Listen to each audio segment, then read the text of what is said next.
कर कर बल कई गए कर कर बल, ज्ञान लिया कर दीपक।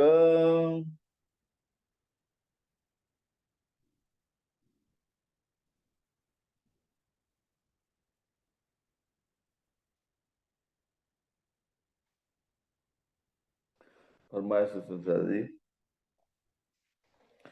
ज्ञान लिया कर दीपक।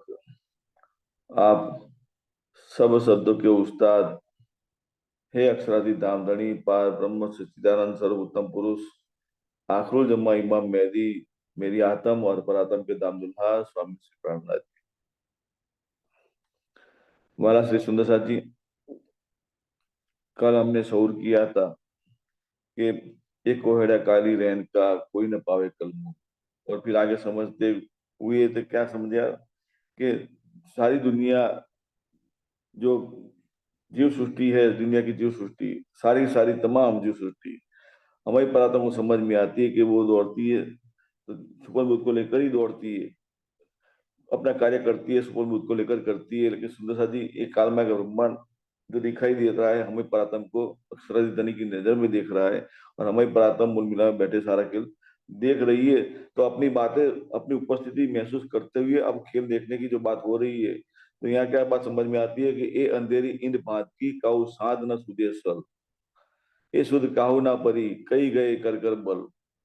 मतलब कईयों ने बल किया अखंड में जाने के लिए, जागृत बुद्धि प्राप्त करने के लिए, लेकिन किसी को आज दिन तक ये नियामत जो कहे, जो हमारे जीव महसूस कर रहा है, जो दुनिया जीव जो दिख रहा है धनी की नजर में दिख रहा है, लेकिन जीव की हकीकत की बात करें सुंदर सा जी, तो जीव अपने आप को भाग्यशाली मानता है। लेकिन पूरी दुनिया में जो बातें घटित नहीं हुई है वो घटित सारी बातें मुझ पर हो रही है, जीव महसूस कर रहा है।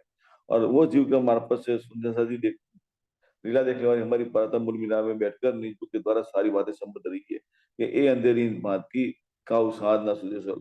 मानो मतलब कि बहुत बड़ा तालाब है, पानी भरा हुआ है, लेकिन उसके अंदर एक लकड़ी के द्वारा दो भाग करने की कोशिश करे तो भाग हो सकता नहीं है। तो इसी तरह ये माया ऐसी है कि उसको, उसमें छिद्र पाड़ना की कोशिश करे, छिद्र पाड़े और अखंड की तरफ जाने की कोशिश करे, कोई किसी की ताकत नहीं है कि छिद्र को पाड़ सके, अखंड में जा सके। सुंदर सा जी, कईयों ने ताकत किया, कईयों ने, वेद ने भी परमात्मा को ढूंढने के लिए अखंड में जाने की कोशिश की, लेकिन सात सुने में जाकर अटक गए और अंत में क्या कह दिया, न इति न इति। मतलब जिसको हम ढूंढने जा रहे हैं ये दुनिया के अंदर तो नहीं है, लेकिन आगे है, लेकिन आगे हमारे जाने का रास्ता मिलता नहीं है, हमारी गम पहुंचती नहीं है, और अंधकार ही दिख रहा है। सुंदर साथी सोचिए, ये वेद की हकीकत है, और वेद की बात को लेकर चलने वाले सारे धर्म ग्रंथों की, शास्त्रों की उत्पत्ति जो हुई है, सबकी हकीकत ही यही है, और यही धर्म ग्रंथों को लेकर चलने वाले दुनिया के तमाम जीव की हकीकत भी यही बनती है। सुंदर साथी, ये सारी बातें हमारी परात्मा बुद्ध के द्वारा समझ रही है, जो भी जागृत बुद्ध के द्वारा तमाम हकीकत समझ रहा है। तो ये अंधेरी मार्गी का साध न सुझे सल, ये सुध काहू ना परी कई गए कर कर बल। फिर आगे क्या कहते हैं, ज्ञान लिया कर दीपक अंधेर आप ना गम। तो इस धर्म ग्रंथों को लेकर चलने वाला जो जीव है दुनिया के अंदर, सुपन दूध को लेकर चल रहा है, लेकिन खुद को क्या मान रहा है, मैं ज्ञान की रोशनी लेकर चल रहा हूँ, मेरे जैसा दूसरा कोई ज्ञानी है ही नहीं। ज्ञान की बहुत सारी बातें करता है। सोचिए सुंदर सा जी, आज एक बाजार लगा हुआ है, जैसे कोई किसी शहर में जाते हैं और बाजार लगी हुई होती है, तो बाजार में कई दुकानें ऐसे खड़ी होती है, और सारी दुकान के बाहर एक आदमी खड़ा होता है, हर एक दुकान के आगे, और क्या कहता है, आइए आइए आइए, हमारे पास आइए, हमारे पास ये चीजें मिलती है, दूसरी कहीं मिलती नहीं है। तो सुंदर सा जी, ये धर्म के नाम का बाजार लगा हुआ है, और कई दुकानें खुली हुई है, और दुकान में अपना अपना आदमी खड़ा रखा है दुकान के बाहर, और ग्राहकों को वो आकर्षित करने की कोशिश करता है, आइए आइए हमारे पास आइए, हम आपको मुक्ति का ज्ञान प्रदान करने वाले हैं। आपको मुक्ति का ज्ञान इधर से ही मिलेगा, दूसरे कहाँ से मिलेगा नहीं। सोचिए सुंदर साथी, सबकी दौड़ इसी तरह की है। इसलिए क्या कहते हैं, ज्ञान लिया कर दीपक अंधेर आप ना गम। लेकिन खुद के अंदर की बात करें, सोचिए सुंदर साथी, सुपन दूध के सिवा कुछ है ही नहीं, लेकिन सुपन दूध है। ये सुपन दूध से परे जागृत की बात करें, वो तो हकीकत किसी को समझ में आने वाली नहीं है। जागृत वो जो दिल में दाखिल हो जाती है, तो सोचिए सुंदर पूरा अंधकार, अज्ञानता का जो अंधकार है वो दूर हो जाएगा। लेकिन जागृत बुद्ध है ही नहीं। तो सारे क्या बोलते हैं, आइए हमारे पास जो है वो, मतलब दुनिया को रोशनी दिखाने की कोशिश करते हैं। सुंदर जी, ये सारे धर्म ग्रंथ जो है अंधेरी रात में टिम टिम करने वाले तारे जैसे है। रोशनी अवश्य है लेकिन अंधेरा कायम रहता है, ये बात समझाने की बात है। और यही बात हमारी प्राथम समझ रहे थे। इत दीपक उजाला क्या करे, ये तो 14 तब को उत्तम। अब ये दीपक, सोचिए सुरेश जी, अब ये दीपक की बात को बताते हुए कहे कि पूरे रात आकाश में इतने बड़े बड़े तारे हैं, रोशनी फैलाने की कोशिश कर रहे हैं, फिर भी अंधेरा कायम रहता है। और हमारे घर में भी एक दीपक जलाते हैं, या फिर कहीं घर के बाहर जाते हैं तो कहीं लाइटें जली हुई होती है रास्ते को उजाला करने के लिए, लेकिन आकाश की तरफ देखते हैं तो अंधेरा का कायम रहता है। तो ये इतने जो उजाला करने की कोशिश जो कर रहे, इन उजाले से क्या होता है? क्योंकि जो नूर चाहिए, नूर सूरज की रोशनी जैसा चाहिए, वो जो सारा अंधेरा हमेशा के लिए गायब कर दे, खत्म कर दे। इसलिए क्या कहते हैं, ये दीपक उजाला क्या करे, ये तो 14 तबकों तम, मतलब कि सारे 14 लोग की ब्रह्मांड की हकीकत की बात करे, ब्रह्मा विष्णु महेश की हकीकत की बात करे, आदि नारायण महाविष्णु की हकीकत की बात करे, तो सारे के सारे सुबोध बुद्ध को लेकर चलने वाले हैं। तो सोचिए सुंदर सा जी, जो जिसको ज्ञान मानते हैं वो ज्ञान हकीकत में तो अज्ञानता ही है, दूसरा कुछ है ही नहीं। नहीं तो ज्ञान किसको कहते हैं? जो परे का ज्ञान कहे, परे से जो बातें, परे की बातें समझ में आती है उसको ज्ञान कहते हैं। दुनिया मुक्ति मुक्ति की बात करती है, लेकिन घटाती दुनिया के अंदर ही सारी बातें घटाती है। वै- वैकुंठ की 4 प्रकार की मुक्ति कोई अपना अंतिम गंतव्य मानती है, लेकिन हमारी परात्म हम समझ रहे नहीं खुद के द्वारा। ये तो के भागवत में भी इस बात लिखी हुई है कि 5 तत्व के अलावा 5 छठा कोई तत्व नहीं है, 3 गुण के अलावा चौथा कोई गुण नहीं है, 14 लोक के अलावा 15वां कोई लोक नहीं है। लेकिन सुंदर सा जी, ये 15वां लोक है, छठा कोई तत्व है, या फिर चौथा कोई गुण है, तो दुनिया को कैसे समझ में आए कि दुनिया 3 गुण को ही जानती है, 5 तत्व को ही पहचानती है, और 14 लोक की हकीकत को ही जानती है, लेकिन उससे परे शब्दादि की अवस्था की जो बात करे, जिसको कहते हैं है, अखंड की जो बात जो कहे है, वर्तमान के सत्य जो है, वो वहां रस्सी दौड़ाने की बात करे तो बिना जागरूक वो बात होती ही नहीं है। लेकिन हमारा जीव भाग्यशाली अपने आप को मान रहा है कि वो बात मुझे मेरे साथ घटी हुई होती है, मतलब मैंने जागरूक को प्राप्त कर लिया है, दुनिया से किनारा कर लिया है, देवदूता से अपना साथ छोड़ दिया है, ब्रह्मा विष्णु महेश को पीठ दे दी है, आदि नारायण महाविष्णु को भी पीठ दे दी है, और बस ब्रह्म कालमाय के ब्रह्मांड से अलग महसूस होते हुए सारी दुनिया को देख रहा है। सोचिए सुंदर साई, जीव तो खड़ा है, दुनिया के अंदर ही खड़ा हुआ है, लेकिन उसकी दृष्टि जो देखने का जो नजरिया कई अखंड में पहुंच गई है। अब अखंड में अपने आप को खड़ा महसूस करते हुए सारी बातें समझ रहा है। सोचिए सुंदर जी, ये उपस्थिति की बात समझनी हो तो कैसे समझे कि एक वर्ग है, क्लासरूम है, सारे विद्यार्थी बैठे हैं, और शिक्षक जो है वो पढ़ा रहा है, लेकिन एक विद्यार्थी जो है शिक्षक की नजर के साथ नजर मिलाते हुए सारी बातें सुन रहा है, लेकिन ऐसी बात होती है विद्यार्थी के दिल भीतर, उसका मन कहीं और चला जाता है। मतलब कि खिड़की से बाहर कुछ देखता है, कोई बगल में बैठा है, खिड़की बाजू बाजू में ही है, तो खिड़की देखते बाहर की दुनिया देखता है, तो वह उसका मन बाहर चला जाता है खिड़की से बाहर, और जो और फिर अलग दुनिया में पहुंच जाता है। तो सोचिए सुंदर भाई, वो शिक्षक सारी बातें समझा रहा है और बोल रहा है, लेकिन अब विद्यार्थी के मन में वो शब्द पढ़ते नहीं है, मतलब कान के अंदर शब्द सुनाई देते नहीं है, आंखों के द्वारा शिक्षक को नहीं देख रहा है, लेकिन देख क्या रहा है, तो दिल जहां पहुंच गया है वो स्थिति को देख रहा है। सुन क्या रहा है, जहां मन पहुंच गया है, जहां दिल पहुंच गया, वहां की सारी बातें सुन रहा है। लेकिन सारी बातें क्या सुन रहा है, दिल भीतर ही सुन रहा है, क्या देख रहा है, दिल भीतर ही देख रहा है।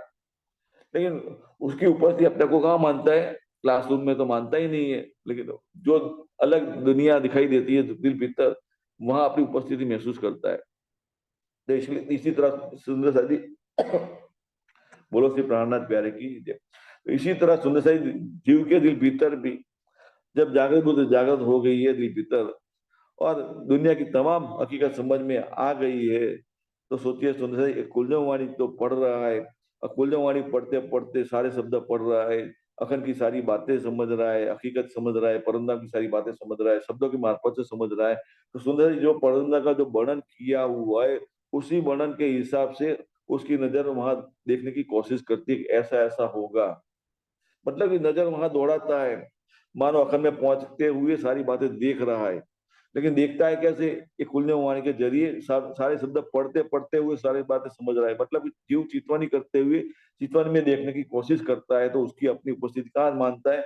मैं तो परमधाम में खड़ा हूँ या फिर अखंड युग्म में खड़ा हूँ, ये दुनिया के मैं अंदर में खड़ा नहीं हूँ। लेकिन सुंदर सा जी, ये सारी बातें जागृत उसको लेकर ही अनुभव में हो रही है। लेकिन जीव तो साक्षात अवस्था को प्राप्त कर सकता नहीं है, लेकिन सारा अनुभव हो रहा है, दिल भीतर हो रहा है।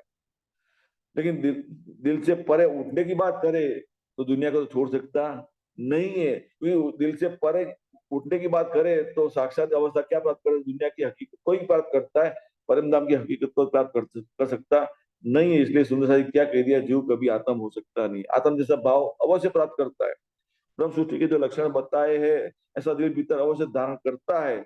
लेकिन साक्षात अवस्था की प्राप्त करे, आत्म कभी बच सकता नहीं है, मतलब कि परात्म की अवस्था को प्राप्त कर सकता नहीं है। और परात्म की बात करें तो वही अनुभव परात्म को भी दिल भीतर वैसा ही हो रहा है। लेकिन परात्म की अपना अस्तित्व खड़ा है, मूल मिला में खड़ा हुआ है।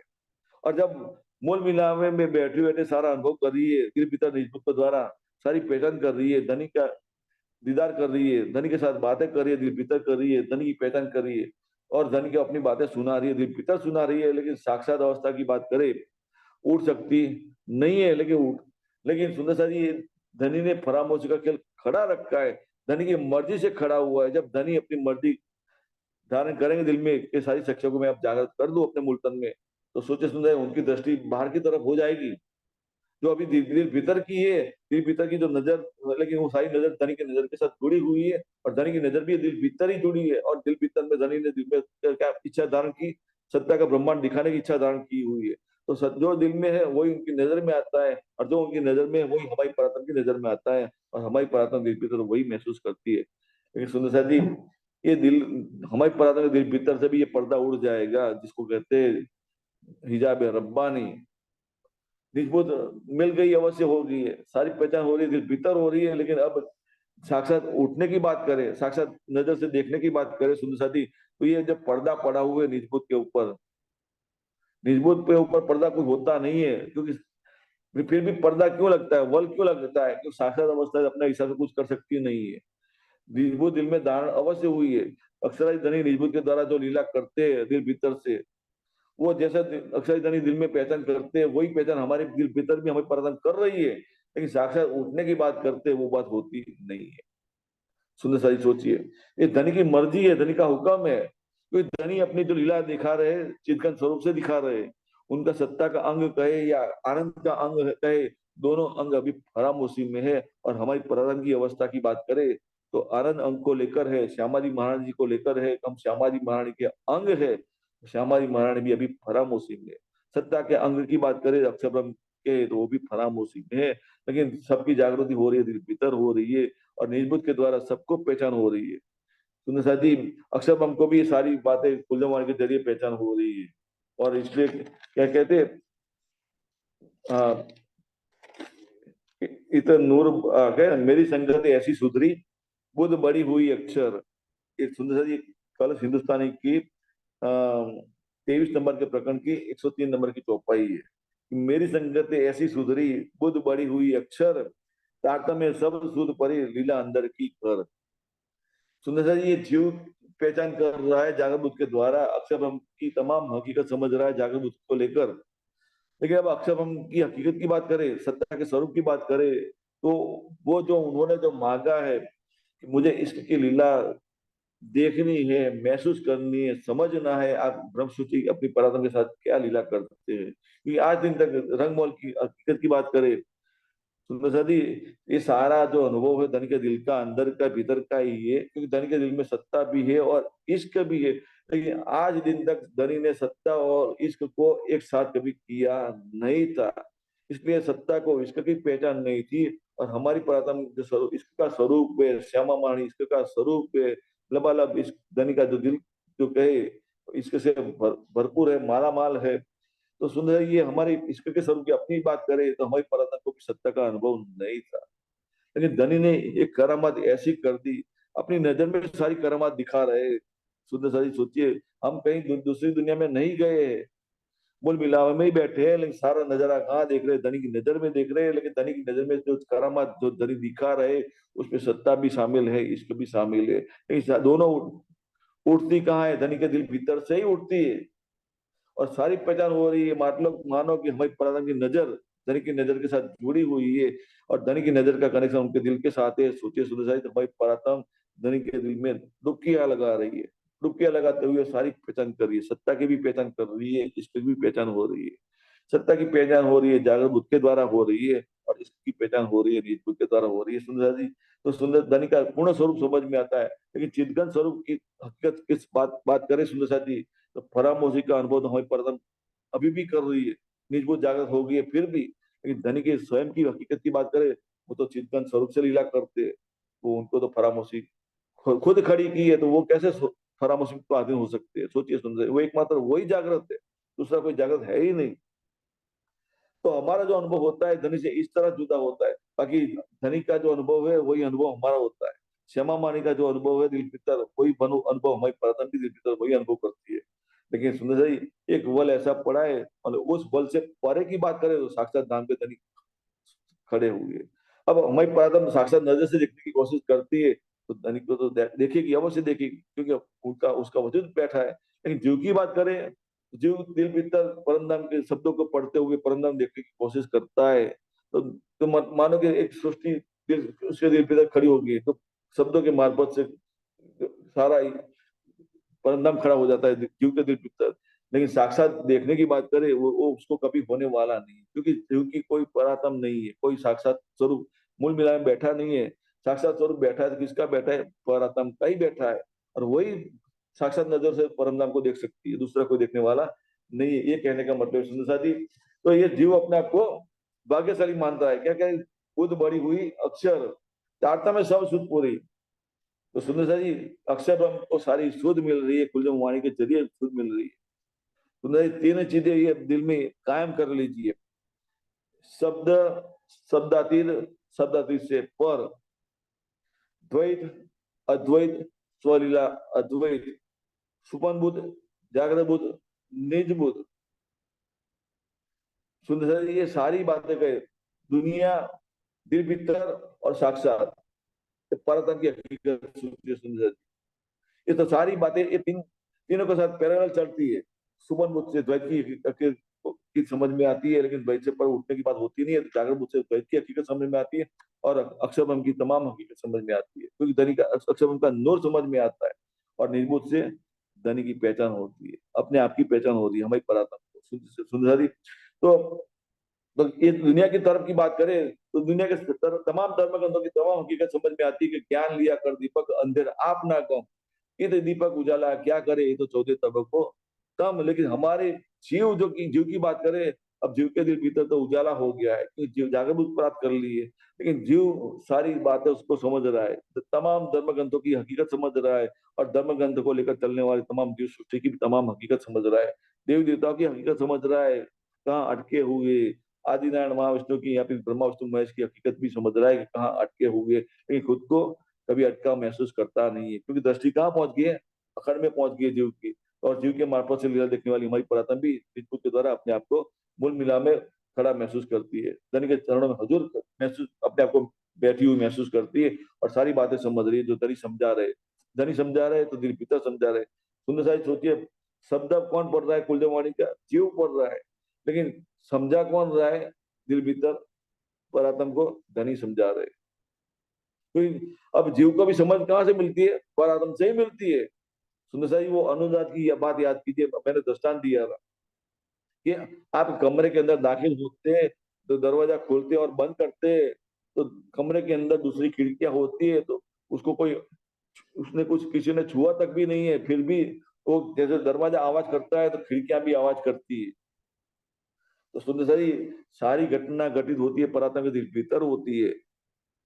परातम को धनी समझाते हैं, सारी परातम जो समझती है, लेकिन परातम का अपना ख्याल करने की बात आती है, तो हमारी परातम की नजर जो जिस जीव पर पड़ी है या फिर केंद्रित हो रही है, तो जीव के मार्फत से एक ख्याल करने की बात होती है, सोचे से इसी तरह जीव के साथ अनुनाद होता है। सारा लीला मतलब हम दरवाजा हलाते हैं, तो लीला फेल तो कहाँ होता है, दरवाजे के साथ होता है, लेकिन फेल कहाँ दिख रहा है, दूसरी बारी खिड़की जो उसमें दिख रहा है। मानो कि मतलब कि जीव परातम को अपने हिसाब से साक्षात तो कुछ कर सकती नहीं है, लेकिन परातम तो लीला करना चाहती है, जो खेल करना चाहती है, या फिर कहीं अपना चाल चलकर दिखाना चाहती है, तो जीव के मार्फत से ही चाल चलकर दिखाई देती है, दुनिया के अंदर दिखाई देती है। सही इसी तरह जागनी लीला दुनिया के अंदर होती है, जीव अग्रसर होता है, लेकिन अब जीव का अपना आपा कुछ भी नहीं है, उसको मार्गदर्शन मिल रहा है, परातम की तरफ से मिल रहा है।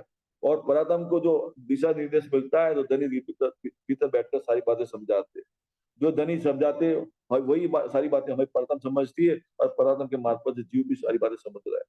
लेकिन जीव समझ रहा है, जागृत को लेकर समझ रहा है, और परातम समझ रही है, निजबुद्ध के द्वारा समझ रही है। सुंदर से इतना बड़ा तफात हमें समझ में आना चाहिए। एक खीर नीति का निवेरा की बात है। सुंदर सा सोचिए, जीव समझ रहा है, जागृत के द्वारा ही समझ रहा है, लेकिन उसकी एक लिमिटेशन है।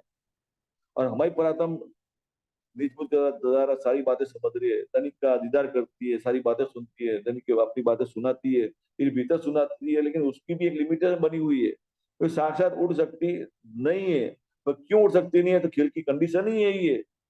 धनी का हुक्म ही ऐसा है कि सबकी सब परात्म दिल भीतर जागृत होकर परम दम का अनुभव ना करे, खुद की पहचान ना करे, धनी की पहचान ना करे, तब तक ये बल पड़ा रहेगा। मतलब कि हमारी परात्म दिल भीतर से है, हमारी परात्म की नजर दिल में अपने स्वयं के दिल के अंदर उतरी है। वो बाहर देखने की बात करे, मतलब बाहर देखने पर साक्षात देखने की बात करे, परंतु को देखने की बात करे, वो बात होती नहीं है। लेकिन सारी की सारी परात्म दिल पे तो जागृत हो जाएगी, तो धनी ऐसे ही ताली मारेंगे, तो अपनी नजर में जो करामात बांधी हुई है, करामात हट जाएगी, मतलब कि फरामोशी हट जाएगी। और धनी दिल में इश्क को पूर्व धारण करेंगे, तो हमारी परात्म को इश्क पहले जैसा ही मिलने लग जाएगा, तो इश्क का लीला होगी, विलास होगा, साक्षात लीला होने लग जाएगी। तो ये बात होती है सुंदर सा जी। तो ये देखे ही परिये दुख में, कोई व्याध को रचियो रोग। ये देखे ही परिये दुख में, कोई व्याध को रचियो रोग। सुंदर सा सोचिए, अब दो प्रकार के दुख समझ में आ रहा है इसको, हमारी परातम को। एक दुख दुनिया की तरफ से है, और दूसरा दुख परातम दिल भीतर समझ रही है, वो बात है। क्योंकि परातम के दिल भीतर दुख क्या है, जागृत तो हो गई है, हम हक में, हक मुझ में अनुभव अवश्य हो रहा है, लेकिन दुख क्यों हो रहा है, क्योंकि जो साक्षात लीला करना चाहती है वो बात होती नहीं है, साक्षात धनी का दीदार करना चाहती है वो बात होती नहीं है। धनी को अपने साक्षात मुखारविंद से सारी बातें सुनाना चाहती है, सुना नहीं सकती, क्योंकि जबान काम करती नहीं है। और अपने साक्षात कानों में धन के मीठे मीठे वचन सुनना चाहती है, उनके साक्षात मुखारविंद से सुनाई नहीं देते। या फिर धनी बोलते तो अवश्य है, कान में शब्द पढ़ते ही नहीं है। मानो कि वो विद्यार्थी क्लासरूम में बैठा है, शिक्षक बोल रहा है, सारे शब्द कान में पढ़ते हैं, लेकिन दिल में उतरते नहीं है, तो समझ में आता नहीं कि क्या बोल रहा है शिक्षक। लेकिन देख क्या रही है, जो दिल भीतर दुनिया दिखाई देती है, वही अपने आप को उपस्थिति महसूस करती है। तो सुन रही हमारी परम की साक्षात नजर जो कहे, धनी की नजर नजर के साथ जुड़ी हुई है। धनी ने अपनी नजर में कालमाया का ब्रह्मांड खड़ा रखा है। तो सुंदर है, हमारी परात्म का दिल का अनुभव जागृति का अर्थ अवश्य हुआ है, निज बुद्ध को लेकर अवश्य जागृति महसूस कर रही है, लेकिन फिर भी जो अनुभव हो रहा है, तो परामर्श को लेकर हो रहा है, कालमाया के ब्रह्मांड की हकीकत को लेकर हो रहा है। या फिर कहे कि जीव को साथ रखने की बात होती है, या फिर कहे कि लूला लंगड़ा और अंधा दोनों का तालमेल बना हुआ है। अंधा चल रहा है, लूला लंगड़ा उसके कंधे पर बैठा हुआ है, लेकिन साथ बना हुआ है, लेकिन कब तक बना रहेगा, जब तक चलना एक चल सकते हैं तब तक चलना ही, चलते ही रहना है, बस दूसरा कुछ है ही नहीं। एक जगह से दूसरी जगह जाना पड़ेगा। लेकिन सुंदर, इसलिए वाणी में बार बार लिखा है, जितना आप माया को छोड़ोगे, परमधाम को याद करोगे, इतना आप परमधाम को आप दिल भीतर नजदीक प्राप्त कर पाओगे। लेकिन जीव के मार्फत से लीला देखने की बात होती है, धनी की नजर के से देखने की बात होती है। तो जीव तो माया का अंश है, इसलिए डर बना हुआ है कि जीव हमारी परात्म की जरा सी गलती के कारण, कोई जीव भी कोई हमारी परात्म अब जागृत होगी तो जरा सी गलती कर जाएगी। मतलब कि कहे ना, खाते पीते उठते बैठते सोते सुपन जागृत, दम न छोड़े मासूक का जाकी असल अग्नि पर। अब ये रहनी हमारी, ये हो ये दिल भीतर ये ऐसी हो रही है रहनी, और हमारी परात्म की नजर जिस जीव पर पड़ रही है नजर, तो जीव भी जागृत द्वारा खड़ा हुआ है हुक्म को सुनने के लिए।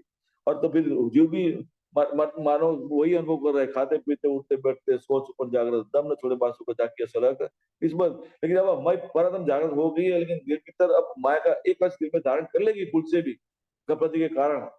उसने जीव के साथ जो संबंध बना हुआ है, जीव के दिल भीतर भी क्या माया प्रवेश कर जाएगी, और माया प्रवेश कर जाएगी तो जीव फिर से गुमराह हो जाएगा। फिर अब क्या करना पड़ेगा, जीव को वापिस जागृत रूप के द्वारा जागृत करना पड़ेगा, और जागृत रूप के द्वारा जागृत हो जाएगा, दुनिया को पेट देकर अपनी आप दृष्टि अखंड की तरफ करेगा, तब जाकर हमारी परात्म स्वयं की धीर बुद्धि के द्वारा परम को देख सकती है। सुंदर जी सोचिए, जागृति होने से पहले हमें परम का अनुभव क्या आता था, दुनिया का ही अनुभव आता था, परम का अनुभव कुछ भी नहीं नजर में था। जो कुछ अनुभव था नजर में, क्योंकि धनी की नजर में ही सारा दिख रहा है, तो धनी की नजर में कालमाया का ब्रह्मांड दिख रहा है, तो कालमाया के ब्रह्मांड की हकीकत ही नजर में थी। लेकिन अब कालमाया का ब्रह्मांड देखते हुए दिल भीतर जागृत हो गई है रिजबुद्ध के द्वारा, तो सारा अनुभव कर रही है, परम धाम का ही अनुभव कर रही है। लेकिन जरा से भी जो माया गपति के कर जाएगी हमारे दिल भीतर, तो हमारी नजर कालमाया के ब्रह्मांड को देखने लग जाएगी, और कालमाया के ब्रह्मांड देखती है और जीव के मार्फत से लीला देखती है, तो जीव भी गुमराह में कहाँ गुम हो जाएगा पता ही नहीं चलेगा। इसलिए सुनते पल पल जीव को जागृत बनाए रखने के लिए धनी ने क्या कह दिया, जितना आप परमधाम को याद करोगे उतना ही आप अपनी उपस्थिति परमधाम के मेरे करीब रहोगे। सुंदर जी, तो हम ये देखे ही पर ये दुख में कोई व्याध रखो रचियो, रोग ऐसा रोग है। सुंदर जी, ये रोग दुनिया की तरफ से कहे या परमधाम की तरफ से कहे, दोनों को रोग लगा हुआ है।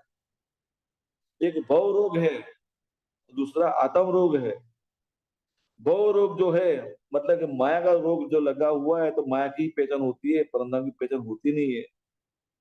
भव का मतलब कि एक भव की मतलब कई भव भव गए, जन्म जन्म लिया, कई जन्म जीव ने धारण कर लिया, लेकिन खुद की पहचान नहीं है, तो परमधाम की पहचान कैसे होगी, ब्रह्मा विष्णु में इसकी पहचान कैसे होगी।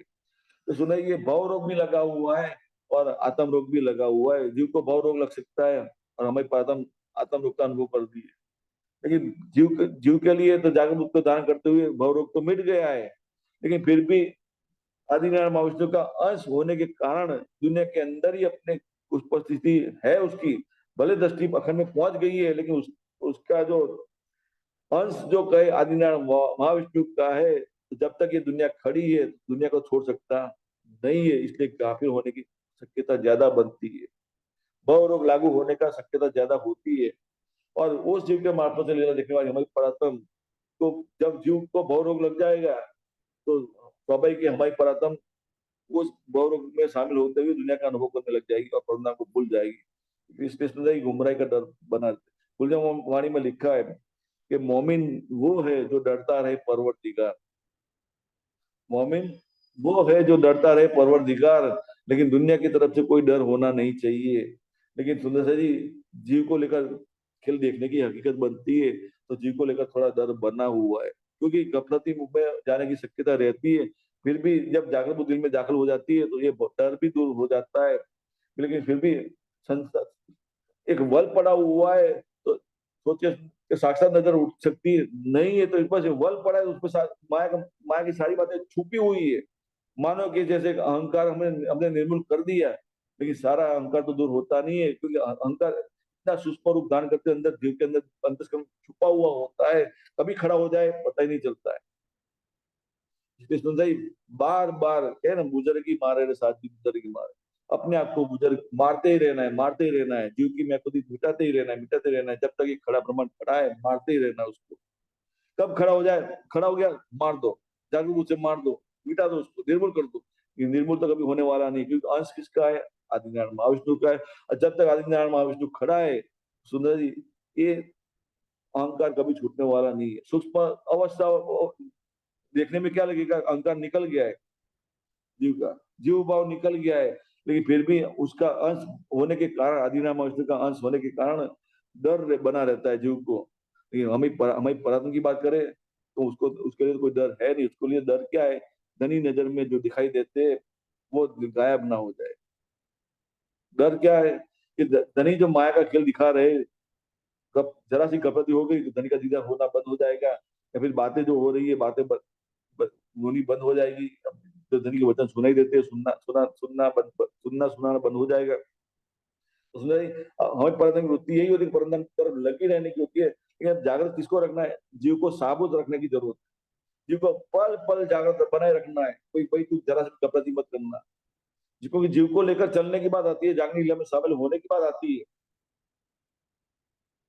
इसलिए जीव को दिशा निर्देश हमारी परातन कर रही है, क्योंकि परातन तो अपने हिसाब से फेल कर सकती नहीं है।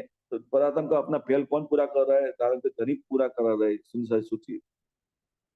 फिर भी कई बार सुंदर साथी ऐसी लीला हो जाती है तो हंसी के पात्र बनते हैं दुनिया के अंदर।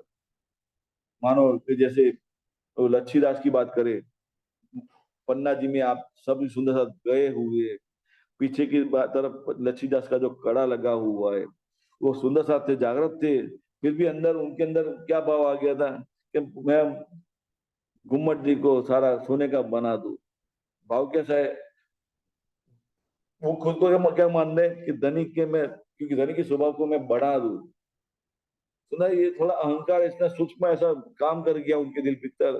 तो पारसमणि तो था, उसको लेकर ईंटे लोहे लोहा जितना भी था एकत्रित करते गए और सब कुछ सोना बनाते गए। लेकिन जब श्री जी महाराज को पता चला तो सुंदर ही उन्होंने वो पारसमणि किलकिला नदी में फेंक दिया, और उनका जो अहंकार जो खड़ा हुआ था वो अहंकार को निर्मूल कर दिया। लेकिन सुंदर जी जागृत होते हुए भी ये अहंकार कब खड़ा हो जाए पता नहीं चलता है। और हमें ऐसी लीला कर दुनिया, हमारा हम अपने आप को क्या मानते हैं? मैं धनी के लिए कुछ कर रहा हूँ या फिर कुछ कर रही हूँ। लेकिन फिर भी मूल में देखने जाए अहंकार के सिवा कुछ रहता ही नहीं है। सुंदर सा जी सोचिए, जो कुछ करना है जागनी लीला को लेकर करना है। धनी के लिए कुछ करने की जरूरत नहीं है। धनी स्वयं सक्षम है, जागृत है, वो अपने हिसाब, वो उनकी इच्छा से सारा हो रहा है। हम ये कहें कि धनी के लिए मैं कुछ करूं, सुंदर जी मैं खुद ही आ जाएगी। और खुल्लवत के पहले प्रकरण में से लेकर है ना, तो क्या सारी मैखुदी छुड़ाते हैं। और अंतिम मैखुदी किसकी रहती है? धनी की मैं रहती है। और धनी की मैं रहती है मतलब कि धनी के सिवा कुछ दूसरा कुछ जागृत है ही नहीं। ये बात सारी समझ में आती है हमारी परातन को। तो धनी की इच्छा से चलने की बात आती है। और जब ये बात होती है सुंदर जी, तो अपना आपा कुछ रखने की बात होती ही नहीं है। और अपना आपा कुछ रखते नहीं है तो सब काम बराबर होता है। हमारी जागृति परमधाम तक भी बनी रहती है। लेकिन थोड़ी सी भी मैखुदी आ गई, पराधन की अपनी भी मैखुदी आ गई, या फिर पराधन की नजर जिसको कहे आत्म, जो जीव के साथ लगी हुई है, केंद्रित हुई है, तो आत्म की बात करें तो आत्म भी अपनी मैखुदी को लेकर चलेगी। या फिर जीव की बात करें, जीव के अंदर थोड़ी मैखुदी होगी। या फिर जीव ने शरीर धारण किया हुआ तो को लेकर दुनिया के अंदर की शरीर की तरह मैखुदी जान होती है। सुंदर से सोचिए, पर्दा बना रहता है। पटक धरी के चरणों से दूर होने की बात होती है। इसलिए सुंदर जी पल पल जागृत रहना जरूरी है। जीव को जागृत बनाए रखना जरूरी है। जीव को बार बार अंकुश करना जरूरी है। कोई मारते रहना चाहिए पड़ेगा, कोई तुम जागृत रहो जागृत रहो। तो इसलिए सुंदर ही हमारी परम समझ रही है, ये देखे ही पर ये दुख में कोई व्याध को रची हो, ऐसा रोग लगा हुआ है। क्योंकि जीव को ये भव रोग जो है दुनिया भीतर है, तो भव रोग लगने की संभावना ज्यादा है। और आत्म तो दिल भीतर, जिसको परम की नजर कहते हैं, वो तो उसको विरह का रस लगा हुआ है। मतलब एक तड़प ऐसी बनी हुई है कि मैं साक्षात जागृत हो जाऊं, छटपटाती है। दिन को दिल में धारण हो गई है, धनी के साथ बातें करती है, धनी की बातें सुनती है, धनी का दीदार भी करती है, दिल भीतर सारा अनुभव होता है। लेकिन अब साक्षात करने की बात होती है, वो बात होती नहीं है, तो विरह का रस लगा हुआ है। संसार सोचिए। तो अब ये देखे ही पड़िए दुख में कोई व्याध को रचियो रोग, छुटका छूटे नहीं, नहीं न देखा न जोग। मतलब कि जीव के लिए भी छूटने वाला नहीं है, क्योंकि जीव की हकीकत दुनिया की हकीकत है, आदिनारायण महाविष्णु का अंश है। तो ये भव रोग जीव को कभी मिटने वाला नहीं है। लेकिन जीव ने माया को पीठ दे दी है, फिर भी ये पीठ दिलाने वाले कौन है? साक्षात नाम के धनी है। धनी का हुक्म से ही ये सारी लीला हो रही है। तो जीव की जागृति हो गई, जागृत बुद्ध को लेकर दुनिया को पीठ दे दी, अपने आप को अखंड में खड़ा महसूस कर रहा है। फिर भी उसकी उपस्थिति जो कहे तो दुनिया के अंदर ही कहलाएगी। मतलब कि धनी की नजर में सारा खेल दिख रहा है, तो धनी की नजर में ही जीव की उपस्थिति महसूस होगी। फरामोशी को लेकर तो सुन रहे, ये फरामोशी के तो छोड़ने की बात करें, दिल भीतर अवस्था छूट गई है, लेकिन साक्षात अवस्था की बात करें तो फरामोशी तो छूटी ही नहीं है। तो सुंदर ये भवरोग में कहे ना, पानी में रहते हैं और पानी में से पूरे रहने की बात होती है, लेकिन पानी को छोड़ सकते नहीं है, तो भीगने की शक्यता ज्यादा रहती है। सुंदर जीव की हकीकत ये है। तो भवरोग लगने की संभावना ज्यादा रहती है। तो इसलिए क्या कहते हैं कि छुटकाया छूटे नहीं, नहीं ना देखन जो। जीव भी छोड़ना चाहता है लेकिन छोड़ सकता नहीं, क्योंकि उसकी हकीकत ही दुनिया की हकीकत है। तो दुनिया को छोड़ सकता नहीं है, लेकिन दुनिया में जागृत तो अवश्य हो गया है, जागने लीला में शामिल अवश्य हो गया है, जागृति महसूस करता है, अपने आप को अखंड में खड़ा महसूस करता है। लेकिन अब साक्षात तन छोड़कर अखंड में खड़ा होने की बात करे साक्षात तन से, वो बात होती नहीं है। लेकिन ये लीला होगी कब होगी? जब महाप्रलय हो जाएगा, मतलब कि धनी ने अपनी दिल में से सारा काल्पनिक ब्रह्मांड हटा देंगे, तो धनी की नजर में ब्रह्मांड हट जाएगा, और हमारी पुरातन की नजर जो धनी की नजर के साथ जुड़ी हुई है, वो काल्पनिक ब्रह्मांड अब देखेगी नहीं। और क्या देखेगी? धनी दिल में ईश्वर की लीला को धारण करेंगे, परमधाम की लीला को याद धारण करेंगे, तो धनी की नजर में परमधाम की लीला खड़ी महसूस करेगी।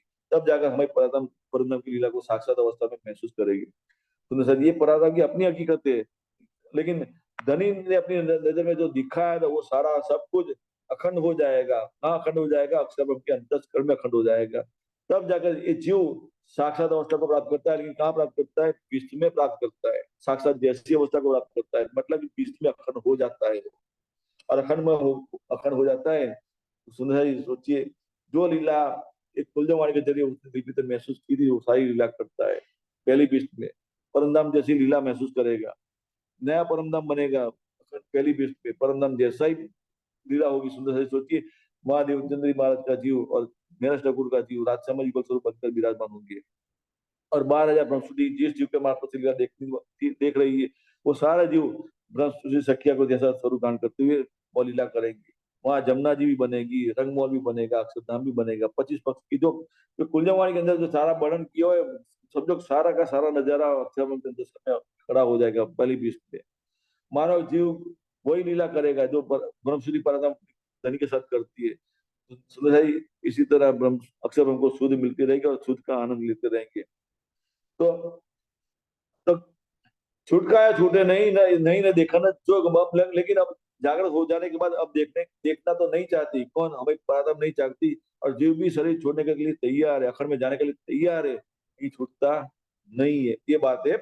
टेढ़ी सकड़ी गलियां तामे फिरे फिर फिर, टेढ़ी सकड़ी गलियां तामे फिरे फिर, या फिर कहे कि इतने जालियां बिछा दिए, ताने बाने इतने घोंसे दिए, सुंदर साई सोचिए, उसमें से निकलने की कोशिश कोई करे तो निकल सकता नहीं है। दुनिया के जीव की बात है, और जीव के मार्फत से लीला देखने वाली हमारी परतन की हकीकत की बात है। सुंदर साई सोचिए, लेकिन धनी ने मेहर कर दी जीव के ऊपर, जागरूक प्रदान कर दी सुंदर साई, तो जीव ने ऐसा चित्र पाट दिया, और ऐसा सीधा पाड़ दिया तो सुष्मा अवस्था को धारण करते हुए अखंड में पहुंच गया। अपने आपको मतलब दिल भीतर परमधाम के अखंड का अनुभव कर रहा है। कुंजवाणी के शब्दों के मार्फत से सारे शब्दों की पहचान हो रही है, उसको जागृत उसको लेकर हो रही है, लेकिन पहचान कैसे हो रही है? परातम के मार्फत से हो रही है, क्योंकि परातम उसके जीव से मार्फत से देख रही है। तो लेकिन परातम को पहचान कैसे हो रही है? परातम दिल भीतर धनिक का अनुभव कर रही है, धनिक का दीदार कर रही है, धनिक के साथ बातें सुन रही है, धनिक बातें समझ रही है सारी बातें, और धनी के साथ अपनी बातें भी सुनाती है, अपने अनुभव की बातें कर रही है। सोचिए, सहूर हो रहा है दिल भीतर। तो परातम जो धनी के साथ बातें जो कर रही है, सुन रही है या समझ रही है या देख रही है, सब कुछ जो अनुभव परातम कर रही है, वही सारा अनुभव जीव पर केंद्रित होता है। तो जीव जागरूक बुद्ध के द्वारा सारी बातें समझ रहा है, और सुनाई सारी बातें दुनिया के अंदर जागनी लीला में ऐसी तरह जाहिर होती है। तो टेढ़ी सकड़ी गलियां तामे फिरे फेर फेर, गुण पक अंग इंद्रियों कियो अंधेरी में अंधेर। ये दुनिया की हकीकत है सुंदर जी, लेकिन जीव को अभी हकीकत लागू पड़ती नहीं, क्योंकि जीव तो जागृति महसूस कर रहा है, लेकिन जीव के द्वारा जागृति लीला करनी है तो दुनिया के अंदर करनी है, लेकिन दुनिया की हकीकत क्या है, ये हकीकत हमारी परतम समझा रहे सुंदर जी। ये सारा जो प्रकरण जो है, ये प्रकरण में क्या है कि शरण इमाम के सवाल जवाब की। सुंदर जी, श्यामा महारानी जी को कांजी भट्ट जहाँ भागवत चर्चा करते थे, कथा करते थे, वहां धनी को दीदार हुआ देवचंदी महाराज मत के अंदर। जो उनके जीव का मार्फत लीला दिखने वाली श्यामा महारानी गए, या फिर सुंदरबाई की आत्म के परातम की गए, क्योंकि सुंदरबाई परातम की बात करें तो 12,000 में से एक परातम है। उसकी नजर जो गए देवचंद महाराज के जीव पर केंद्रित हुई है। और राजश्यामा युगल स्वरूप की बात करें, वो अपने हिसाब से स्वयं कोई लीला करते नहीं है, परातम के मार्फत से ही लीला करते। सुंदर श्यामा आदि महारानी भी गपरती में है, तो गपरती को धारण करते हुए वो खेल कैसे देख रही है? सुंदरबाई के माध्यम से देख रहे हैं। कुलजवाड़ी में क्या लिखा है? सुंदरबाई श्यामा जी अवतार। लेकिन ये अवतार कैसे साबित होता है? क्योंकि एक ही तन में है दोनों, कैसे साबित कर सकते? कौन बोल रहा है, क्या बोल रहा है? सुंदर सोचिए, जब जागृत बुद्ध मिली, तारतम प्रदान किया धनी ने, तो अब लीला किसकी हो रही है? श्यामा महारानी की हो रही है। सुंदरबाई की लीला नहीं कहलाएगी, क्योंकि सोचिए सुंदर यहाँ सरकारी दफ्तर की बात करें, दुनिया की हकीकत की बात करें, हमसे कोई बड़ा घर में आता है तो हम खड़े हो जाते हैं और उसको आसन प्रदान करते हैं, आप बैठिए, और हम उसके चरणों में खड़े हो जाते हैं। तो फिर जो कुछ बातें होगी उसमें महत्व किसका ज्यादा होगा? जो बड़ा है उसका ही महत्व ज्यादा होगा। या फिर कहे कोई अधिकारी है, अरे अपनी कुर्सी में बैठा है, अपने ऑफिस में बैठा है, और जो अधिकारी उससे भी कोई बड़ा अफसर अधिकारी उसके ऑफिस में आता है, तो अधिकारी तुरंत खड़ा हो जाता है, जी साहब करते हुए, और अपनी कुर्सी खाली कर देता है, आइए साहब बैठिए बैठिए। मतलब अपनी कुर्सी खाली कर देता है, उसको बिठाता है कुर्सी में, और उसके आओ भगत करने लग जाता है, जी साहब बोलिए बोलिए क्या है, बोलिए क्यों आना हुआ, बताइए साहब क्या काम है, बताइए मैं आपका काम करने के लिए तैयार हूँ। तो सुंदर जी हजूरी करते हुए खड़ा हो जाता है। तो इसी तरह बात करें सुंदर हमें पराक्रम की, श्यामा जी की बात को लेकर गए तो उनके चरण में जो खड़ी हुई धनी के बाद, मतलब कि धनी का हुक्म मानने के लिए खड़ी है, धनी का काम करने के लिए खड़ी है सुंदर। तो सुंदरबाई ने अपने आप को छुपा लिया है, और जो लीला होती है श्यामा महारानी की लीला कहलाती है। धन एक ही है, इसलिए गपलती क्या है, एक गपलती होने का कारण क्यों, सिर्फ जागृत को लेकर चलेंगे तो गपलती अवश्य होगी, क्योंकि सुंदरबाई और श्यामा जी को हम एक ही समझते हैं। वास्तव में एक ही स्वरूप है परंपरा में, ऐसी बात नहीं है, लेकिन दुनिया की बात को लेकर कहे सुंदरबाई की बात, मतलब पराता की हकीकत को समझना हो, और हमारी की महारानी की हकीकत को समझना हो अलग अलग तरीके से, तो जागृत के द्वारा ये दिखना समझ में आता नहीं है। ये सवाल कब समझ में आता है, जब दिल में मजबूत धारणा हो जाती है, सुंदरबाई की हकीकत जो परातन जो अनुभव कर रही है, वो अनुभव भी समझ में आता है, और श्यामा जी महारानी की बात करें वो अनुभव भी समझ में आता है। तो इन दोनों की तन की बात करें तो क्या कह दिया सुंदरबाई, ये देखा दिल के दी तो माए, ब्रजराज और दानकी पर जागने की सूत्र, ये सुंदरबाई की हकीकत है। सुंदरबाई परातन की हकीकत है, उसको पिता तो जागर बुद्धि बनी हुई है। लेकिन श्यामा महारानी की बात करें तो वो तो निज बुद्ध धारण किए हुए खड़ी हुई है, क्योंकि कुरान में स्पष्ट कह दिया है कि श्यामा महारानी लीला करेंगी तो दो तन से लीला करेंगी, ईशार बोला लीला करेंगे दो तन से लीला करेंगे। तो पहला तन किसका होगा? देवचंदी महाराज का तन होगा, दूसरा तन होगा मेरा ठाकुर का होगा। लेकिन हमारी श्यामा महारानी जो है ईशार बोला अपनी पराक्रम से लीला करते, तो उसके तो पहले तन में लीला कौन, किसके पराक्रम के मार्फत लीला की? सुंदरबाई के मार्फत से लीला की। और दूसरे तन में वृंदावती के पराक्रम के मार्फत से लीला की। सुंदर जी ये दोनों तन की महिमा है हमारे लिए। सुंदरबाई की शोभा ये है कि उनके नाम से सारे सुंदर साथ दुनिया के अंदर जाने जाते हैं। और इंद्रावती की शोभा ये है सुंदर साथी, तो उसको प्राणनाथ बनाकर बिठा दिया। लेकिन प्राणनाथ तो वो तो है नहीं, इमाम मेहदी बनाकर बैठा दिया। बीजेपी ने निष्कलंक अवतार जाहिर कर दिया उसके मार्फत से। धनी स्वयं जाहिर हो रहे हैं, लेकिन शोभा किसको मिल रही है? इंद्रावती को मिल रही है। शोभा किसको मिल रही है? जीव को मिल रही है। जीव को मिल रही है तो नाम किसका होता है दुनिया के अंदर? तो जीव ने धारण किया उस शरीर का नाम दुनिया के अंदर जाहिर हो रहा है। लेकिन जो पहचान करने वाले तो पहचान करते क्या करते? श्री जी साहब बोलते हैं, प्राणनाथ जी बोलते हैं, सदगुरु श्री देवचंद जी बोलते हैं, या फिर धनी श्री देवचंद जी बोलते हैं। सुने सोचिए, देवचंद जी महाराज के अंदर भी धनी ने लीला की, राजसा में युगल स्वरूप में लीला की, मेरा ठाकुर के तन से भी राजसा में युगल स्वरूप में लीला की। लेकिन देवचंद जी महाराज के तन से लीला हुई तो जागर मुझ को लेकर जो लीला हुई सुंदर जी, लेकिन अंधेरा कायम क्यों रहा? पूनम का चरण चंद्र खिला हुआ फिर भी अंधेरा कायम क्यों रहा? क्योंकि धनी देवचंद जी महाराज को हम क्या बोल कहते थे? सदगुरु श्री देवचंद्र जी या धनी श्री देवचंद जी बोलते थे। मतलब कि शरीर का नाम लेकर चलने की बात होती थी, लेकिन वो जीव के मार्फत से लीला करने वाली श्यामा महारानी की हकीकत की पहचान नहीं थी। सुंदरबाई की हकीकत की बात करें, सुंदरबाई के लिए जागृत बुद्धि बनी हुई थी। जो इंद्रावती का अनुभव था कि मुझे परमधाम क्यों नहीं दिख रहा है, वही अनुभव सुंदरबाई को भी हो रहा था कि मुझे परमधाम क्यों नहीं दिख रहा है। तो परमधाम की बातें श्यामा महारानी के द्वारा जाहिर होती थी, सुंदरबाई के मार्फत से जाहिर होती थी, तो जीव के मार्फत से जाहिर बात सारी बातें दुनिया के अंदर जाहिर होती थी। और 313 सुंदर बाकी के सुंदर सुनते थे। सुंदर जी, तो अब ये जो आड़ बना रहा, ये आड़ कैसे दूर होता है? निर्गुण के द्वारा ही दूर होता है। दुनिया की तरफ से पर्दा हट गया, जागरूक से अवश्य पर्दा हट गया, लेकिन पर्दा हटा तो नजर क्या आता है? अक्सर उनका नूर ही समझ में आता है। मतलब अक्सर उनकी तमाम हकीकत जो दिल भीतर कहे, अक्सर हम अंतस्करण में महसूस करते हैं, जागरूक के हकीकत जो है अक्सर उनके अंतस्करण की, वो तमाम हकीकत हमें समझ में आती है। वही जागृत दूत को लेकर अक्सर हम ब्रह्मांड बनाने मिटाने की लीला करते हैं। तो सुंदर सा ब्रह्मांड बनाने की कारीगरी या फिर कब कैसे मिटता है, तमाम कारीगरी समझ में आती है किसको? जीव को। और जीव के मार्फत से लीला देखना हमारी प्रारंभ को जागृत दूत यही हकीकत बनती है। नजर पहुंच जाती है अवश्य, परमधाम की सारी बातें अवश्य करते हैं, सीधा सी ठाकुरानी प्रथम पौ में विराजमान भाई, सारी बातें अवश्य होती थी, लेकिन परमधाम के अंदर नजर दौड़ाने की बात आती है, परमधाम में किसी की नजर पहुंचती नहीं है। इसलिए क्या शंका कुशंका बनी रहती है, मैं परातम हूँ या नहीं। सुंदर से सोचिए, लेकिन जिसको दिल में दाखिल हो गई, सारा पर्दा हट गया दूर की तरफ से, या फिर कहे अक्षरब्रह्म की तरफ से पर्दा हट गया, तो अक्षरब्रह्म क्या देखने लग गए, मूल मिला की तमाम हकीकत समझ में आने लगी उसको। इसलिए क्या कह दिया कि मेरी संगत ऐसी सुधरी, बुद्ध बड़ी हुई अक्षर, मतलब कि अक्षरब्रह्म की बुद्धि जो कहे, जागृत बुद्धि की बात करे, तो निर्बुद्ध के कारण सारी बातें उसको समझ में आ रही, ये कहने का मतलब है। इसमें इसमें बुद्धि बड़ी या छोटी होने की बात नहीं है सुधारी, लेकिन जो पर्दा था अक्षरब्रह्म के ऊपर, वो पर्दा हट गया दिल भीतर से। साक्षात पर्दा तो हटा नहीं है, क्योंकि साक्षात तो अवस्था की बात करें तो फरामोशी में, लेकिन अक्षरब्रह्म के अंतस्करण से पर्दा हट गया निर्बुद्ध के द्वारा। मानो हमारी पराधन के दिल भीतर से भी पर्दा हट गया निर्बुद्ध के द्वारा। सुंदर जी, ये पर्दा हटा तो कौन सा पर्दा हटा, हिजाब में नूरानी पर्दा हटा। हमने पहले ही शोर की है कि एक तीन पर्दे की बात है, एक जीव की तरफ से पर्दा है, एक आत्म की तरफ से पर्दा है, और तीसरा पराधन की तरफ से पर्दा है। तीनों पर्दे की बात है, एक सुपन बुद्ध है, एक जागृत बुद्ध है, दूसरी निर्बुद्ध है। सुपन बुद्ध को लेकर चलती है तो सुने, सुपन बुद्ध की तमाम हकीकत समझ में आती है, मतलब जीव पर पर्दा बना रहता है।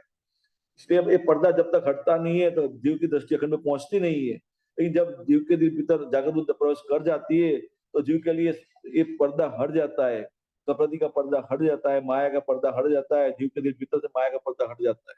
साक्षात अवस्था की बात नहीं है, सुंदर सोचिए, सारा कुछ अनुभव हो रहा है दिल भीतर ही हो रहा है। जीव को भी अनुभव हो रहा है, दिल भीतर ही अनुभव हो रहा है, परातक को अनुभव हो रहा है, दिल भीतर ही हो रहा है। जीव की साक्षात अवस्था की बात नहीं है, जीव जीव की साक्षात लीला कोई है ही नहीं है। ब्रह्मांड बना, जीव बना, ब्रह्मांड बना तब जीव बना, और जीव बना तो जीव के मार्फत लीला देखने की बात होती है। उसकी साक्षात कुछ है ही अवस्था, मतलब उसका पराक्रम जैसा कुछ है ही नहीं, तो साक्षात लीला कैसे कर सकता है। लेकिन सोचिए सुंदर जी, जीव के दिल भीतर जागृत बुद्ध ने प्रवेश कर लिया, तो साक्षात लीला जैसा महसूस करता है। साक्षात लीला किसकी महसूस करता है, क्योंकि ब्रह्मांड बना है तो कैसे बना है कि अक्षर ब्रह्म का अंतस्करण की बात करें, तो उनका जो मन का स्वरूप कहे, वो मन ने एक काल्पनिक सृष्टि खड़ी कर दी, स्वप्नवत सृष्टि कर दी, खड़ी कर दी, और स्वप्न सृष्टि के अंदर ये जीव खड़ा महसूस हो रहा है। तो उसकी साक्षात अवस्था की बात करें तो साक्षात अवस्था कौन है, अक्षर ब्रह्म स्वयं खुद है, दूसरा कोई है ही नहीं। वो अक्षर ब्रह्म के अंतस्करण में ही जो मन का स्वरूप खड़ा हुआ है, उसको ही क्या कह दिया, आदिनारायण महाविष्णु कह दिया। और आदिनारायण महाविष्णु से ब्रह्मा विष्णु महेश और 14 लोग के तमाम जो सृष्टि पैदा हुई। सोचिए सुंदर सी, इसलिए जीव की कोई साक्षात अवस्था नहीं है। साक्षात अवस्था है किसकी है, अक्षर ब्रह्म की हकीकत है। तो सुंदर जी, ये जागृत दिल में, जीव के दिल भीतर जागृत हो जाती है, तो जीव अपनी उपस्थिति कहाँ महसूस करता है, जहाँ अक्षर ब्रह्म साक्षात बैठे वहीं महसूस करता है। मतलब अक्षर ब्रह्म जो अनुभव करते हैं साक्षात अवस्था में, वही साक्षात अनुभव जीव भी दिल भीतर करने लग जाता है। मतलब जीव के लिए ये सुपन मुख का पर्दा हट जाता है। ये जब जुल्मत जो कहे, जुल्मत माया, अंधकार, अज्ञान भी अंधकार, वो पर्दा जीव की तरफ से हट जाता है। जीव की दृष्टि अक्षर की तरफ हो जाती है, तो अक्षर ब्रह्म का नूर समझ में आता है। उस अक्षर ब्रह्म की तमाम अंतस्करण की तमाम हकीकत समझ में आती है। लेकिन अक्षर ब्रह्म की खुद की बात करें तो अक्षर ब्रह्म के लिए तो दिल भीतर पर्दा पड़ा हुआ है, साक्षात अवस्था में पड़ता हुआ है। ये पर्दा हटा कैसे होता है, जीव के दिल भीतर से हटा है, तो जीव की नजर कहाँ पहुंच गई, अखंड में पहुंच गई, मतलब अक्षर ब्रह्म का अंतस्करण का अनुभव कर रहा है। लेकिन अक्षर ब्रह्म की साक्षात अवस्था की खुद की बात करें तो अक्षर ब्रह्म के अंतस्करण में पर्दा पड़ा हुआ है, और हमारी परात्मा के दिल भीतर भी पर्दा पड़ा हुआ है। मतलब हमारा अंतस्करण और अक्षर ब्रह्म का अंतस्करण दोनों की स्थिति कैसी है। अब निजबुद्ध दाखिल हो जाए किसको, परात्मा के दिल भीतर, तो जिनके मार्फत से लीला देखने वाली तो परात्म जो है, वो पर्दा अक्षर में अंतस्करण से हट जाता है। मतलब कि अखंड योगमाया का पर्दा भी हट जाता है, और हमारी परात्म क्या देखने लग जाती है, परम धाम को देखने लग जाती है, अपन अपनी उपस्थिति कुल मिला में देखने लग जाती है कि मैं तो भूल मिला में बैठी हूँ, ये पहचान होती है। लेकिन ये पहचान कराने वाले कौन है, साक्षात धाम के धनी है। और अक्षर और अक्षर धन के बीच में कोई पर्दा है ही नहीं। ये तो समझाने के लिए बता दिया, अक्षर ब्रह्म सत्ता का स्वरूप अलग करके बता रहे हैं, समझा रहे। हकीकत में सत्ता भी धनी के दिल में है, इश्क भी धनी के दिल में है, लेकिन सत्ता और इश्क दोनों ने धनी ने अपनी नजर में खड़ा कर दिया है, साथ में एक साथ खड़ा कर दिया है। इसलिए खड़ा करते हुए हमारी पराक्रम को दिखा रहे हैं, अपनी नजर में दिखा रहे हैं, सत्ता की भी पहचान कर रहे हैं, जागरूक के द्वारा पहचान कर रहे हैं, इश्क की पहचान कर रहे हैं, निजबूत के द्वारा पहचान कर रहे हैं। फिर भी सोचे सुंदर जी, अब परातन की साक्षात तन की बात करें तो साक्षात तन तो उतने के काबिल नहीं है। इसलिए नींबू दिल में दाखिल अवश्य होगी, फिर भी उसके लिए पर्दा बता दिया, उसको क्या कह दिया, हिजाब रब्बानी। ये बल पड़ा हुआ है, ये धनी की करामत है, धनी की मौज है, जो धनी अपनी इच्छा से खड़ा रखा है ये पर्दा। क्योंकि दूसरी परातन को अभी आशाएं पूर्ण हुई नहीं है, इच्छाएं पूर्ण हुई नहीं है, दिल भीतर जागृत हुई नहीं है। जो पहचान इंद्रावती जी ने दिल भीतर की हुई है, जो पहचान क्षममाणी ने तारतम प्राप्त करते हुए पहचान की है, और हमारी परातम ये तारतम हमारी परातम की जो पहचान, जो बीज वचन जो कहे, सारी पहचान धनी दिल भीतर हमारी परातम को कर रहे और जागृत कर रहे हैं। सुंदर जी जो पहचान हमें हो रही है दूसरी परातम को हुई है कि नहीं है पता ही नहीं है। दुनिया की तरफ देखने की बात होती है, धनी की नजर में देखने की बात होती है, धनी की नजर में कालमा का ब्रह्मांड दिख रहा है। कालमा के ब्रह्मांड के अंदर की बात करें, सुंदर जी बहुत सारे जीव दिखाई देते हैं एक साथ।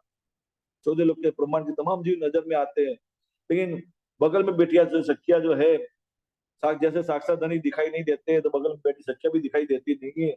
तो समझ में अवश्य बात आती है निरुद्ध के द्वारा कि जैसे मैं मेरी पारदम ये जीव के मार्फत से लीला देख रही है, तो अवश्य दूसरी पारदम तो मेरे बगल में बैठी है, वो भी कोई ना कोई जीव के मार्फत से लीला देख रही है। और पता नहीं वो जागृत है कि नींद में, पता ही नहीं है। दूसरी संख्या जागृत हुई है नहीं है, फरामोशी के कारण समझ में नहीं आता, इसलिए क्या कहती है, न जाने उस में कौन सुहागिन हुए। और ढूंढने की बात होती है, फिर भी अपना ख्याल करना है, जो कॉल पूरा करना है, जागो जगाओ का कॉल पूरा करना है। कॉल पूरा करने वाले साक्षात धाम के धनी है, लेकिन सुंदर ये परात्म का अपना फैल दिल भीतर से फैल होता है, अवश्य होता है। धनी के साथ रूबरू होने का फैल अवश्य होता है, साक्षात फैल कुछ होता नहीं है, लेकिन फैल करना चाहती है, कुछ कर सकती नहीं है, फिर भी फैल पूरा करना है, दूसरी शक्तियों को जागृत करना है। अब कैसे जागृत करे, तो सुंदर धनी ही पूरा कराते, लेकिन कैसे कराते, सारा हमारा जो परात्मा की दिव्य जब ख्याल का जो करने की जो इच्छा है खड़ी हुई है, जागृत करने की इच्छा खड़ी हुई है, जो समझ हमें हुई है, तो दूसरों को समझ बताने की बातें, पहचान कराने की बातें, तो जीव के मार्फत से दुनिया के अंदर ही सारी बात होगी। जीव जागने लीला ऐसे ही शुद्ध सारी होती है दुनिया के अंदर। तो जो कह रही है, गुण पक अंग इंद्रियो यो अंधेरी में अंधेर। सुना ये खीर नीर का निवारा दिल भीतर होते हुए खीर और नीर जुदा हो रहा है। खीर क्या है, नीर क्या है, सारी बातें समझ में आती है। जैसे पहले जीव के अंदर जागृत बुद्धि प्रवेश कर जाती है सुंदर जी, तो सबसे पहले खीर नीर को क्या कहते हैं। शरीर की बात करें तो दुनिया, शरीर और दुनिया की बात करें तो शरीर किसने धारण किया है, जीव ने धारण किया हुआ है। तो खीर क्या समझ में आता है, नीर क्या समझ में आता है, तो दुनिया नीर जैसी लगती है, और खीर खीर क्या मानती है, खुद के वजूद को मानती है। जीव खुद के वजूद को नीर मानता है। लेकिन ये जीव की बाहरी दृष्टि की बात है, और भीतर की जब भीतरी तरफ अंतस्करण जागृत होने की बात करती है जागृत बुद्धि के द्वारा, तो फिर शरीर का कोई भाव रहता ही नहीं है। तो फिर खीर नीर का निवेदन की बात करें, क्या समझ में आता है, खीर क्या समझ में आता है, स्वयं के जीव की हकीकत को महसूस होता है, और नीर क्या समझ में आता है, पांच शरीर समझ में आता है, शरीर के सारे भाव छूट जाते हैं, और जीव अंतस्करण जागृत हो जाता है, जागृत को लेकर, और अपने आप को अखंड में खड़ा महसूस करता है। अब बात होती है पराधम की, अपनी बात आती है। जो पराधम निर्बुद्ध के द्वारा जब खेल देखती है, जीव के मार्ग से लेकर देखती है सुंदर, तो अब जीव और पराधम की नजर दोनों के बीच की बात आती है। तो हमारी पराधम की नजर, जिसको आतंक कहा है, तो आतंक को समझ में क्या आता है निर्बुद्ध के द्वारा, कि जीव के साथ मेरा संबंध कोई है ही नहीं। तो उसके लिए खीर क्या है, पराधम की नजर क्या मानती है, मेरी अपनी अस्तित्व की बात करें, अपनी हकीकत की बात करें, तो खीर नीर क्या समझ में आया, जीव नीर है। और खीर क्या समझती है, मैं, मेरी पराधम की नजर, मैं मतलब मैं आत्मा हूँ। तो लेकिन आत्म कहने का मतलब दुनिया की तरफ से भाव लगा हुआ है अभी भी। तो ये मैं खुद भी धनी छुड़ा देते हैं, और हमारी आत्म परात्म की नजर जो गए अंतस्करण में दाखिल हो जाती है, मतलब जागृत हो जाती है दिल भीतर। तो परात्म और आत्म के बीच में कोई पर्दा रहता ही नहीं है सुंदर जी। तो परात्म को अपनी स्वयं की पहचान होती है कि मैं तो मुर्मिला में बैठी हूँ। सुंदर जी नजर दुनिया की तरफ लगी हुई, तो खीर और नजर दिल की बात करें, तो परात्म की के लिए क्या, खीर क्या समझ में आता है, स्वयं की उपस्थिति समझ में आती है, और नीर क्या समझ में आता है, धनी अपनी नजर में कालना का ब्रह्मांड दिखा रहते हैं, वही नीर समझ में आता है। तो सारा कुछ नीर स्वरूप है, मतलब मेरे के लिए कोई काम का नहीं है। इसलिए तारतम्य क्या कह दिया, जब ये सुख अंग में आवी तब छूट जाए विकार। सारा विकार दुनिया की तरफ धनी अपनी नजर में दिखा रहे, सारा विकार छूट जाता है, मतलब कि काल माया के ब्रह्मांड की हकीकत, अखंड योग माया की तमाम हकीकत, वो सारी सब कुछ छूट जाती है। और सिर्फ परंगम के सिवा कोई हमारी दिल भीतर परांत दिल भीतर कुछ रहता नहीं है, तो धनी का दीदार करने की बात आती है। और परातम की नजर भी अंतस में जागृत होगी, तो अब दो बात रहती है, परतम अपना अस्तित्व और दूसरा धनी। तो धनी और खुद के बीच की बात करें तो क्या समझ में आता है? मैं हक में, हक मुझ में। अब दोनों साक्षात अवस्था की बात कर रहे हैं, लेकिन जागृति जो भीतर हुई है, साक्षात अवस्था प्राप्त हुई नहीं है, इसलिए छटपटाती है, तड़पती है, विलपती है। तो सही, अब उठने की बात कर रही है। धनी कब ये करामत है दूर कर दोगे, मतलब ये परामर्शी जो दिखा रहे हो, परामर्शी हटा दो और मुझे जागृत कर दो सुंदर जी। तो सुंदर जी, अहमियत क्या समझ में आती है? नीर खीर स्वरूप साक्षात धनी के सिवा कुछ समझ में आता ही नहीं है। अपने आप का अस्तित्व भी नहीं रखती है। सोचिए सुनिए, खीर नीर वहां भी हो जाता है। मतलब कि अपने आप को क्या मानती है? मैं तो नीर स्वरूप हूँ, और खीर कौन है? आपके धनी है। इसलिए क्या कहते, नूर नीर क्षीर दधी ध्रुव है ना। नूर नीर, नीर का मतलब दूसरा सागर, जिसको कहते हैं श्यामा जी की शोभा का सागर। लेकिन श्यामा जी की शोभा कैसे बनती है? बार बार ब्रह्मसुदी संपूर्ण जागृत हो जाती है ना, तब श्यामा जी की शोभा बनती है। अकेले श्यामा जी की शोभा कभी नहीं बनती, ब्रह्मसुदी सारी जागृत होती है और श्यामा जी के साथ चलती है, तो श्यामा जी की शोभा दिखाई देती है। महाराज की लीला होती है, एक दिली की लीला होती है सुंदर जी। तो सुंदर जी खुद को क्या समझती है? मैं नील स्वरूप को, और खीर क्या मानते हैं? धनी। मतलब धनी की मैं को ही सर सर आगे करती है, धनी को लेकर चलने की बात होती है। ये बात होती है सुंदर जी। यहाँ चौपाई रखते हैं सुंदर जी। तो क्या कहते हैं? हाँ, टेढ़ी सकड़ी गलियां तामे पीरे पेर पेर, गुण पग अंग इंद्रियों पियो अंधेरी में अंधेर। देखिए, अब अंधेरा दूर करने की बात है और जागृति की तरफ चलने की बात है। क्या है? असत्य मायादी प्रभु परम सत्य तू लई जा, कुंडा अंधारी परु परम तेजे तू लई जा। बराबर। बट ये मतलब कि प्रकाश की तरफ, असत्य को छोड़कर सत्य की तरफ चलने की बात है। अंधकार को छोड़कर उजाले की तरफ चलने की बात है। सोचिए सुंदरा जी, अज्ञानता को छोड़कर ज्ञान की तरफ चलने की बात है। लेकिन ये कैसे होता है? निज बुद्ध के द्वारा ही होता है। लेकिन निज बुद्ध के लिए भी पर्दा बना हुआ है, रब्बानी पर्दा कहते हैं। ये बल पड़ा हुआ है, जब तक रहेगा तब तक धनी का साक्षात दीदार हम कर सकते हैं नहीं। जागृति दिल भीतर अवश्य हो गई है, लेकिन अनुभव दिल भीतर अवश्य हो गई, लेकिन धनी का अनुभव कैसे हो रहा है? हम हक में, हक मुझ में। एक जैसा ही स्वलीला अद्वैत की लीला समझ में आ रही है। सुंदर है। द्वैत और अद्वैत सब कुछ छूट जाता है, सिर्फ दिल में क्या भाव रहता है? स्वलीला अद्वैत का भाव रहता है। धनी ही सब कुछ बने। मेरी उपस्थिति भी धनी के कारण ये सारी समझ में आती है। बोलो सी प्राणनाथ प्यारे की जय। सुंदर जी, यहाँ बात 25 नंबर की चौपाई तक सो रखते हैं। कियो अंधेरी में अंधेर, कियो अंधेरी में अंधेर, टेढ़ी सकड़ी गलियां, टेढ़ी सकड़ी गलियां, या में फिरे फेर फेर, या या में फिरे में फेर फेर, फिर गुण पग अंग इंद्रिया, गुण पग रूपक अंग इंद्र इंद्रिया, कियो अंधेरी में अंधेर, कियो यो अंधेरी दिल में अंधेर। में बोलो श्री प्राणनाथ प्रणाम प्यारे की प्यारे जय। की जय। राम के धनी की जय। प्रणाम जी सुंदर जी, प्रणाम। प्रणाम जी प्रणाम।